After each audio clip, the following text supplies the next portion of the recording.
It's been a while since I've been here. 1 second. There we go.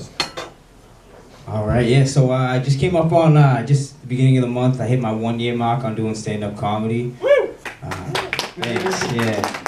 It feels great. It feels great. And with all the success I've had, I work 2 jobs now. It's kind of interesting because when I started comedy, I was only working 1, so somehow it's costing me money to do this. But it's been nice. You know, my second job, I work with my mother at an addiction center, which is great. We get to spend a lot of time together now. We get to bond more. I spend a lot of shifts just hanging out in her office and stuff. Now that we've gotten closer, you know, she starts opening up to me about things that are going on, how she feels. Like, she's been telling me recently about this guy at work that she really wants to fuck. You know, I was cool with it, you know, it's whatever, you know, that's my mom, I'm there for her. I was totally fine with it until people at work started saying that me and him really looked alike. Started questioning my mom's motives. Reminds me, like, you know, like when I was a kid, when I was really young, my parents used to fight a lot.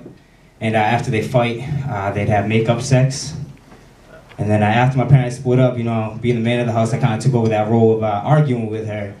And I remember one time I was like 13, me and my mom were arguing, and at the end of the fight, she's like, you know what, right now you just really remind me of your father. Which is fine. And I started thinking, I was like, wait a minute, Mom, what are you trying to say? You trying to fuck? Like, is this where you're getting at? Like, gonna have makeup sex? Because I kind of feel like there's like laws against that now, and just, you're not really my type. I don't know, maybe after a couple drinks we'll talk about this. Yeah, that's what we're going on with work. It's 2017 now. It's 2017, you know, my New Year's resolution, new year, new me, like the rest of America. Didn't work out.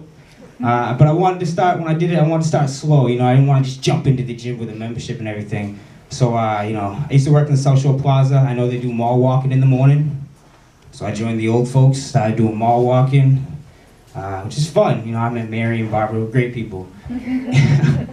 Last week, though, I had a bit of an incident. I got up, I was running late, I didn't get to go to the bathroom. You know, when you wake up, you gotta go to the bathroom. Guys, anybody, you don't talk about it in front of the ladies, I get it. So I didn't get to go. So, you know, we were walking, everything was going good.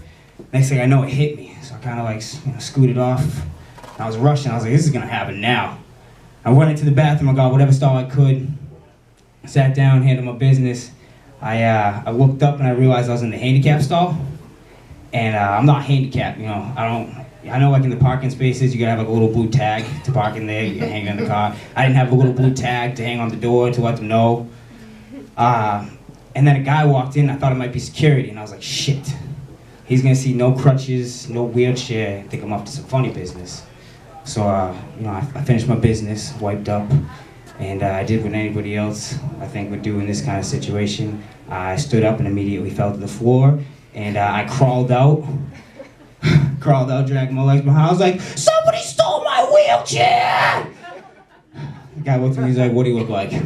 We're gonna find it. I was like, oh shit. I was hoping you just kind of run out in panic. It was crazy too, you know, later on, kind of came back. I just went to a regular bathroom, no big deal. And, you know, I think I had a stomach bug. And so I go into the bathroom and I didn't walk the door. I realized I didn't walk the door when I was wiping. And so a guy walked in. I kind of panicked and I was like, oh shit. And I shit on him. And I found out I wasn't done going to the bathroom either, which was really embarrassing.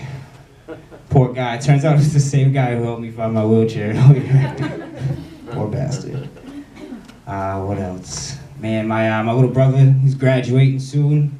He's graduating, which is awesome.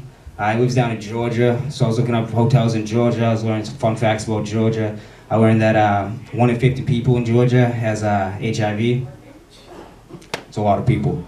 It's a lot of unprotected sex. But so I started thinking about it, I was like, damn, like, my little bro calls it like the ATL, you know what I'm saying? I was like, but it ain't the ATL no more, you know, it's like the AIDS TL now, you know what I mean? Like, you know, he calls it Hotlanta during the summertime. He's like, oh, you're in Mass, I'm in Hotlanta. I'm like, oh yeah? Well, now you're in Hivlana, motherfucker.